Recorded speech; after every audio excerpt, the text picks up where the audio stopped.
Cranes and construction sites circle Hong Kong's harbour front. Land is slowly devouring these waters as the city expands its footprint.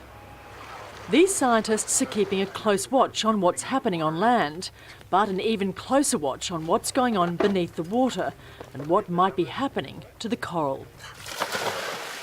We have pollution that derives from development, particularly from sewage, industrial effluents that have heavy metal contamination. We also have a lot of sedimentation that results from reclamation activities. And so all of these things synergistically affect coral in a very negative way. David Baker is leading this international research team. The group is diving at key spots around the harbour, logging coral species and how they're faring in the face of these tough conditions. And no one was expecting this. I am actually pretty surprised because if you look at the numbers of the water quality, nutrient concentration, etc., there shouldn't be any coral living in Hong Kong.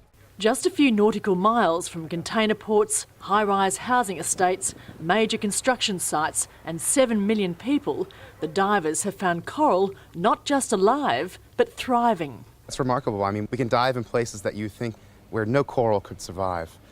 Polluted harbours, marinas, areas close to wastewater discharges, and you still can find corals or coral relatives. So far, the team has recorded more than 80 different species of hard coral. That's more than what's been identified in the entire Caribbean Sea. A very clear day in Hong Kong. And in this site, we saw a great diversity of corals around, and we even saw some little schools of fishes today. So it's a pretty nice day today. Like any other marine environment around the world, this region is feeling the impacts of climate change and development.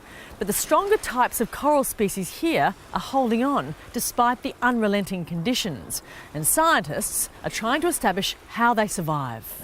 On each dive, the scientists collect fragments of coral to monitor and cultivate. We can actively grow them, we can fragment them, we can create baby corals. And eventually our goal is to put them back into the sites where they came from.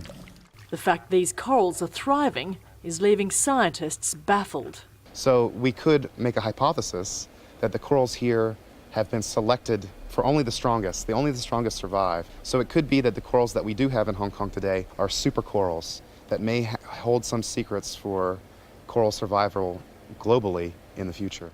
It's an underwater mystery offering a glimmer of hope for a habitat under threat. Sarah Clark, Aljazeera, Hong Kong.